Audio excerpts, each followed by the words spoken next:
달러에서 가상자산으로 이동하려는 계획을 중국과 러시아가 짜고 있다라는 거. 네, 여러분 반갑습니다. 비트캐쳐입니다. 현재 지금 글로벌 투자 시장에 미국의 부채에 대한 우려들이 급증하면서 미국 국채 금리도 상승하고 있고 인플레이션도 다시 재점화될 수 있다는 우려 섞인 목소리가 시장에 지배적으로 나오고 있는 상황입니다. IMF 또한 미국과 중국의 재정 적자가 지금 급증했고 올해만 해도 세계의 공공부채가 100조 달러를 돌파한 상황이다. 근데 이것은 지금 뒤집어 얘기하면 어떤 얘기입니까? 시장에 엄청나게 화폐들이 뿌려지고 있고 유동성들이 뿌려지고 있고 그렇기 때문에 점점 더 화폐의 가치는 하락하고 있음을 얘기합니다. 이런 식으로 화폐의 가치가 하락하고 인플레이션이 상승할 때 어떤 자산이 수혜를 받습니까? 보통 금과 공급량이 한정되어 있는 비트코인이 수혜를 받을 수밖에 없다. 이런 식으로 미국과 중국의 재정적자 급증과 공공부채가 계속해서 눈더미처럼 산더미처럼 커진다라는 것은 결국 명목 화폐에 대한 신뢰들이 떨어지고 있음을 시사하고 그 신뢰가 떨어진 것을 누가 흡수를 하냐? 바로 유동성에 가장 민감한 비트코인이 수혜를 받을 수밖에 없는 그런 매크로 상황까지 큰 판을 짜고 있습니다. 그리고 캐나다 중앙은행은 올해 벌써 4번째 금리 인하를 했고 심지어 25bp가 아닌 50bp 빅스텝 인하를 또 한 차례 했다 하면서 물가 상승 압력이 더 이상 광범위하지 않다라고 말했으며 모든 것이 우리가 낮은 인플레이션으로 돌아가고 있다라고 굉장히 물가에 대해서 확신하는 듯한 발언을 보이면서 엄청난 50bp 인하를 했다. 즉 지금 전 세계가 어떤 상황입니까? 인플레이션이 재점화되든 금리가 다시 올라가든 급한 불부터 끄고 경기 침체 절대 용인하지 않겠다라는 마인드로 전 세계가 돈을 찍어내고 유동성을 확대시키는 모습. 결국에 비트코인이 수혜를 받을 수밖에 없는 굉장히 거시적인 환경이 계속해서 구축이 되고 있다. 번스타인 분석가들은 2025년 말까지 비트코인 가격이 20만 달러까지 이를 것이라고 예측을 했고 심지어 20만 달러라는 예측을 굉장히 보수적으로 한 예측이라고 규정을 했습니다. 그 이유들을 알아보자면 이런 유명한 글로벌 투자은행도 아는 겁니다. 기록적인 미국 부채 수준을 기록한 현재 이 시대에 암호화폐는 공급이 그러니까 비트코인은 공급이 2100만 개로 제한적이라는 점을 제고해라. 그렇기 때문에 미국 부채가 새로운 기록을 경신하고 현재 35조 달러의 인플레이션 위협이 도사리고 있는 세상에서 비트코인을 좋아하게 될 수밖에 없다. 너무나도 명확합니다. 비트코인이 결국에 상승하는 동안 이런 파동은 있을 수 있어도 결국에 방향이 정해져 있는 이유. 비트코인은 그 누구도 공급량을 늘렸다 줄였다 할 수 없는 공급량이 딱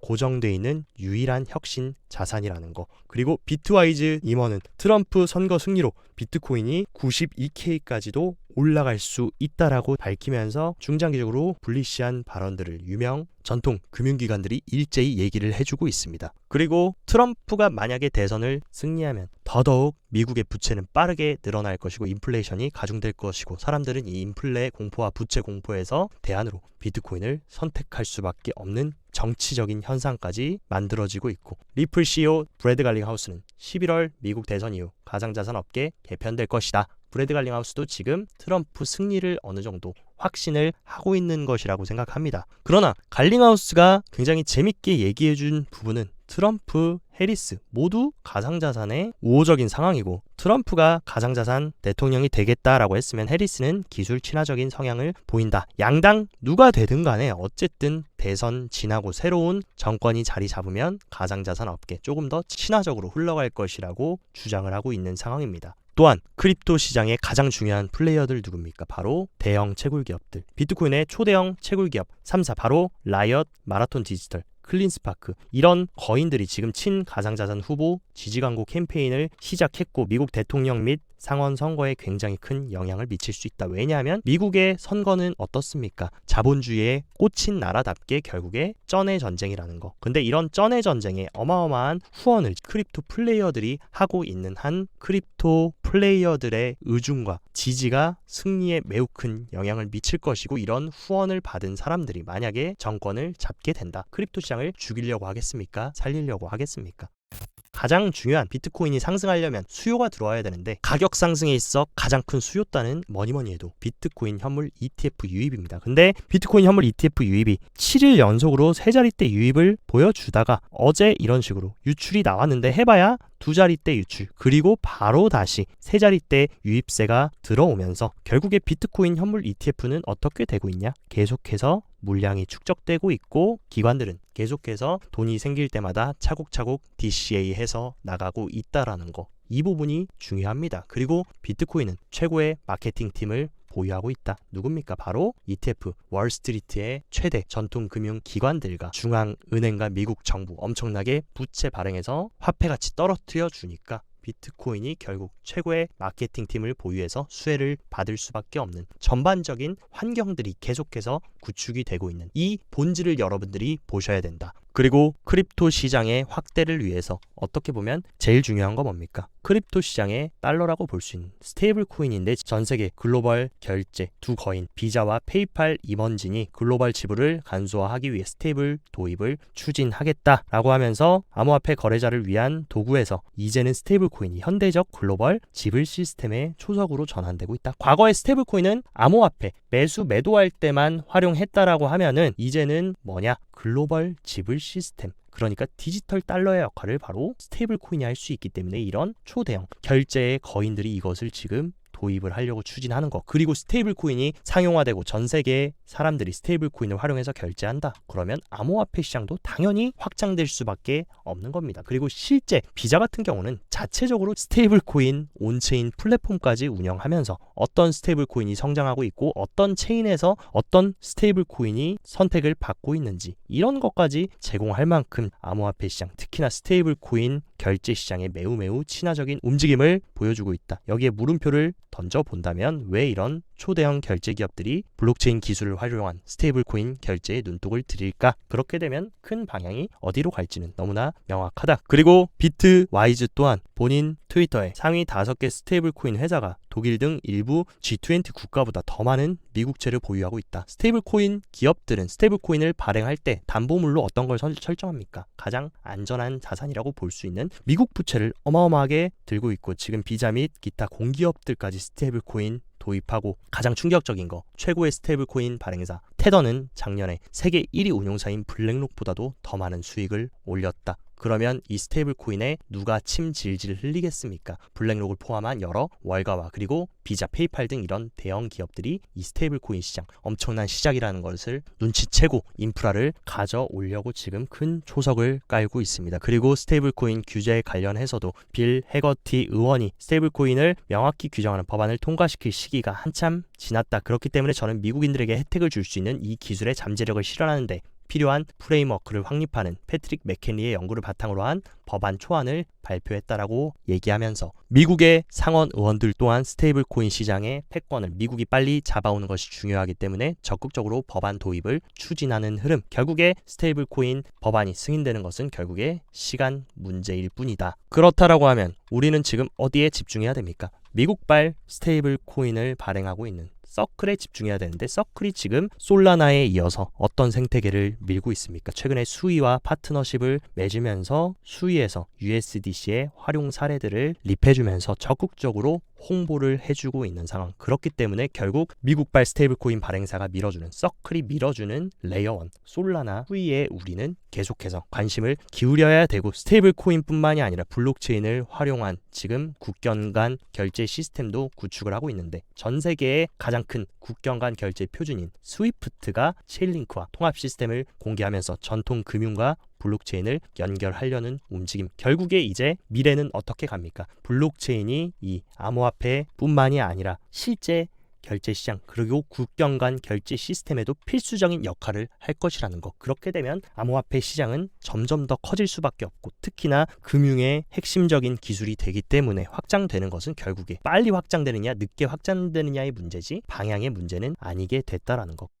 블룸버그에 따르면 러시아 카잔에서 지금 브릭스 정상회의가 진행되고 있습니다. 근데 여기서 암호화폐에 대한 얘기가 화제가 되고 있고 러시아 의원들은 러시아 채굴자들이 서방의 제재를 우회하여 비트코인을 국내 구매자들에게 판매하고 이들을 비트코인 및 기타 암호화폐를 사용하여 수입대금 지불할 수 있는 아이디어를 추진하고 있다. 쉽게 말해서 뭡니까? 지금 러시아는 전쟁으로 인해서 달러 제재를 받고 있습니다. 스위프트 계좌를 동결시켜버리면서 달러 제재를 받고 있는데 이 달러, 탈달러 움직임 가져가고 탈달러 달러 움직임 가져가면 어떤 것으로 가냐? 가상자산으로 해결하겠다. 이런 지금 얘기를 해준 것과 같다. 그리고 시진핑 또한 브릭스 이제 새로운 금융 시스템 촉진에 주도적인 역할 해야. 그리고 새로운 금융 시스템은 뭐겠습니까? 달러에서 가상자산으로 이동하려는 계획을 브릭스의 주축인 중국과 러시아가 짜고 있다라는 거. 그리고 중국은 지금 표면적으로 암호화폐를 금지하고 거부하는 것 같지만 중국의 실험기지 홍콩을 앞세워서 적극적으로 수면 아래에서 인프라 구축을 해나가고 있습니다. 홍콩 또한 새로운 가상자산 전략으로 글로벌 핀테크 리더십을 목표로 하면서 중앙은행 디지털 통화 CBDC와 가상자산 거래 통합을 지금 계속해서 해나가고 있다라는 거. 심지어 이런 발언을 카더라가 아니라 지금 현재 언론이 10월 23일 재무부 서비스 장관 겸 재무부 장관인 크리스토퍼 후이가 이런 발언을 해줬다라는 거. 홍콩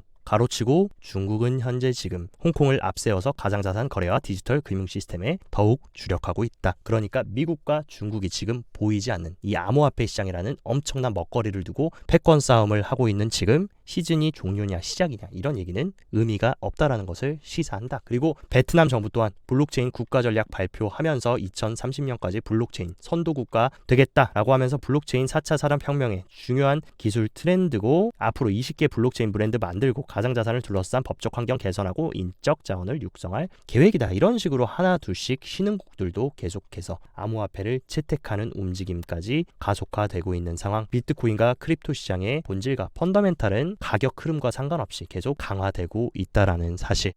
우리가 계속해서 주목해야 되는 것, 제가 지겹도록 말씀드린 솔라나입니다. 솔라나 같은 경우는 지금 비트코인이 빠지던 말던 할 것 없이 제갈 길을 가면서 계속해서 강세 흐름을 보여주고 있고 암호화폐 시장은 지금 어려움을 겪고 있지만 솔라나는 이더리움 대비 사상 최고치를 기록하면서 계속해서 상승세를 이어가고 있다. 솔라나 같은 경우는 한 달 동안 무려 20%가 급증하면서 네트워크 사용량까지 급등하고 실제 펀더멘탈이라고 볼 수 있는 디파이 예치금 TVL 또한 급격하게 상승하고 있다. 차트를 보면 좌측 비트코인 도미넌스가 상승하면서 시장의 돈을 다시 비트코인이 빨아들이고 있는 가운데 이더리움 도미넌스는 어떻습니까? 계속해서 빠지면서 이더리움 점유율은 점점 더 떨어지고 있다. 근데 반면 솔라나 도미넌스는 어떻습니까? 원래 비트코인 도미넌스가 상승하면 당연히 알트코인 도미넌스는 하락하고 알트코인들이 빠지는 것이 정상인데 솔라나 도미넌스는 그냥 무지성으로 상승하면서 제갈 길을 가버리는 상황. 그리고 실제로 비트코인 가격은 현재 지금 이런 식으로 조정을 받으면서 약간의 눌림을 줬지만 비트코인 눌릴 때도 솔라나는 제갈 길 가면서 우상향한다. 이것이 우리가 약세장이건 상승장이건 할 것 없이 좋은 코인을 잘 선별해가지고 포트에 구성해야 되는 이유. 시장이 약할 때도 강세를 보이는 코인이라는 것은 시장이 약할 때도 가격 방어를 해주고 수익을 내주며 다시 시장이 상승할 때는 더 큰 에너지로 분출될 수 있는 거. 그렇기 때문에 제가 작년부터 그렇게 솔라나를 말씀드리면서 2만원, 3만원대부터 우리 매집해야 된다. 포기하면 안 된다라고 말씀을 드렸던 겁니다. 그리고 실제로 지금 이더리움의 네트워크와 솔라나를 비교해보면 이더리움 네트워크 같은 경우는 액티브 어드레스 또한 계속해서 우하향하면서 트랜잭션까지 계속해서 의미 없는 횡보의 움직임을 가져가고 있는 가운데 반대로 솔라나는 어떻습니까? 데일리 액티브 어드레스 수가 이런 식으로 폭증하면서 엄청난 활성 주소들이 증가하고 있고 트랜잭션 또한 당연히 흐름을 따라가지고 우상향하고 있는 거. 이것만 보더라도 이번 사이클에서 우리가 어떤 생태계에 주목을 해야 되는지 너무나 명확한 상황이고 현재 지금 1개월 동안 섹터별 상승률 최상위권을 보면 밈토큰이 현재 1위를 유지하고 있고 이 다음에 바로 솔라나가 위치를 하고 있다. 밈토큰이 가장 큰 상승률을 보인 이유도 뭡니까? 바로 솔라나의 밈 코인들이 엄청난 폭등을 하면서 가격을 상승해서 밈 섹터가 폭등을 한 거다. 그렇기 때문에 지금 시장의 주인공은 뭐니 해도 솔라나라는 것. 특히나 알트 시장에서의 솔라나의 움직임은 우리가 계속 예의주시해서 봐야 될 필요가 있다라고 생각이 됩니다. 비트코인 온체인 데이터 흐름도 한번 체크를 해보면 현재 비트코인은 가격적으로는 약간의 조정을 줬지만 오히려 펀더멘탈이라고 볼 수 있는 네트워크의 액티브 주소수는 급증하는 흐름을 보여지고 있고 실제로 비트코인 채굴 난이도는 올타임 하이를 갱신하면서 점점 더 채굴자들도 더 많은 비트코인을 채굴하기 위해 적극 경쟁을 하고 있다. 큰 흐름에서 비트코인 가격은 위아래로 흔들리지만 결국에 채굴 난이도가 올라가면 자연스럽게 그 흐름을 따라간다라는 것을 여러분들이 인지하셔야 되고 결국에 비트코인 가격이 상승하려면 이런 식으로 3개월 미만의 단기 홀더들, 신규 투자자들이 여기저기 포모를 느끼고 시장에 뛰어들어올 때가 비트코인이 고점이다. 근데 최근에 3월에 신규 투자자들이 들어왔지만 다시금 조정으로 인해서 빠졌고, 최근에 다시 신규 투자자들이 피벗하면서 들어오는 모습을 보여주면서 새로운 후반전 사이클의 시작점임을 알려주고 있다. 그리고 신규 투자자들이 적어도 80% 구간까지 들어와야지만 그때 사이클이 이제 종료가 되고, 기관 투자자들이 바닥에서 샀던 비트코인을 신규 뉴비들한테 넘겨주고 나오면서 이제 시즌이 종료되는 흐름인데, 아직도 이 위치까지 가려면 한참 남았다라는 거. 우리가 가야 될 길은 아직 한참 남았습니다. 그리고 코인베이스 프리미엄 갭이 빨간색이 일간 2평, 그리고 파란색이 주간 2평입니다. 이런 식으로 주간 2평을 일간 2평이 이런 식으로 상방으로 골든 크로스로 돌파를 해줬을 때 어떤 흐름이 나냐, 비트코인이 가격적으로 좋은 랠리를 보여줬습니다. 지금 자리도 뭡니까? 코인베이스 프리미엄 주간 이동평균선을 지금 일간 이동평균선이 돌파하려는 그 자리, 확실하게 돌파를 마무리해준다라고 하면 흐름도 다시 한번 과거의 패턴처럼 우상향해서 갈 수 있다라는 데이터를 보여주고 있고, 특히나 선물 시장의 펀딩 레이트 또한 이런 식으로 우하향하면서 매수세가 점점 약해졌지만 음수를 보여줬다가 10월에 들어서 피벗하면서 확실하게 지금 매수가 엄청나게 강화되고 있고, 매수 수요가 선물 시장에도 들어오고 있다. 어쨌든 간에 큰 흐름에서 펀딩 레이트가 이런 식으로 양수를 유지하면서 급격하게 상승했을 때 비트코인 가격도 강력한 에너지를 보여줬던 만큼 지금 이런 식으로 펀딩 레이트도 확실하게 V자로 피벗해줬다라는 거, 충분히 랠리가 시작될 수 있음을 시사하고 있습니다. 그리고 비트코인 차트적으로 한번 체크를 해보자면, 일단 비트코인이 어제 65K까지 찍으면서 제가 중요하다고 말씀드렸던 이 장대 양봉의 허리 부근을 훼손하지는 않고 다시 66.9K의 위치를 하고 있는 상황입니다. 근데 아쉬운 점은 이 확장색이 상단으로 확실하게 안착을 해줘야 되는데, 지금 윗꼬리를 달고 확장색이 상단 돌파를 시도하고 있는 흐름. 어쨌든 간에 지금 밑꼬리를 달고 올려준 만큼 다시금 상단을 시도해줄 수 있지만, 이곳을 또 한번 저항을 받는다라고 하면 다시 한번 64.4K 구간은 열어놔야 되고, 확실히 이 구간을 다시 돌파해가지고 안착해준다라고 하면 가장 베스트인 단기 흐름일 것 같습니다. 하지만 주봉 흐름으로 보면 확실하게 주봉 종가가 지난주 주봉이 쐐기 상단에 안착했고 되돌림을 주고는 있지만 주봉의 허리 부분을 잘 말아 올리면서 지금 66.9K의 위치를 하고 있기 때문에 아직까지는 주봉상 추세는 잘 유지되고 방향성을 잘 가져가고 있다라는 거. 그리고 오랜만에 파이어 차트도 한번 체크를 해보자면 아직도 70K는 굉장히 강력한 매도벽이 위치를 하고 있습니다. 그렇기 때문에 70K 매물을 소화해주는 것이 중요하고, 최근 매도세로 들어갔던 갈색 고래들이 다시금 고개를 들어주면서 가장 큰 고래들이 매수세에 참여했고, 보라 고래도 매도세에 동참했다가 다시금 횡보하는 움직임을 보여주고 있다. 이런 식으로 보라 고래들까지 확실하게 매수세에 동참한다라고 하면은 갈색 고래, 보라 고래들이 다시금 70K를 시도하러 가려는 움직임을 보여줄 수 있다. 반면에 눌려준다라고 했을 때는 65K의 희미한 매수벽이 위치를 해주고 있고, 어쨌든 지금 조정을 65K만 지지해준다라고 하면 충분히 70K를 시도해줄 수 있는 상황으로 판단하고 있습니다. 하지만 언제나 비트코인의 사이클은 똑같이 흘러간다. 언제나 사이클에서는 과열이 존재했고 분배의 구간들이 있었습니다. 근데 언제나 이런 분배의 구간은 2번 이상 발생을 했었다. 근데 지금은 어떻습니까? 3월 달에 시장이 역사적 신고점을 찍고 포모가 엄청나게 쌓이면서 분배 구간에 한 번 돌입했다. 그렇다라고 하면 적어도 2번 이상의 분배 사이클이 나와야 시즌이 종료가 되는 만큼 아직도 한 번에 더 강력한 불랠리가 기다리고 있음을 시사하고 있습니다. 그렇기 때문에 항상 단기적인 흔들림은 있을 수 있지만 결국에 그것은 파동일 뿐이고 방향성은 정해져 있다라는 거. 그리고 우리 뒤에는 최고의 글로벌 마케팅 팀들이 암호화폐 시장 인프라를 구축하고 있기 때문에 절대 걱정하실 필요 없다라는 거 말씀드리고 싶습니다. 오늘 영상도 시청 진심으로 감사드리고, 영상 도움되셨다 하시면 좋아요, 구독 눌러주시고, 더 자세한 투자 전략 궁금하다 하시면 영상 하단 고정 댓글에 제가 운영하는 크립토 시황방 활짝 열어놨으니까 이쪽에서 시황도 잘 체크하시면서 성공적인 크립토 투자 계속 이어나가시길 바랍니다. 오늘도 시청 진심으로 감사드리고 여기까지 비트캐쳐였습니다.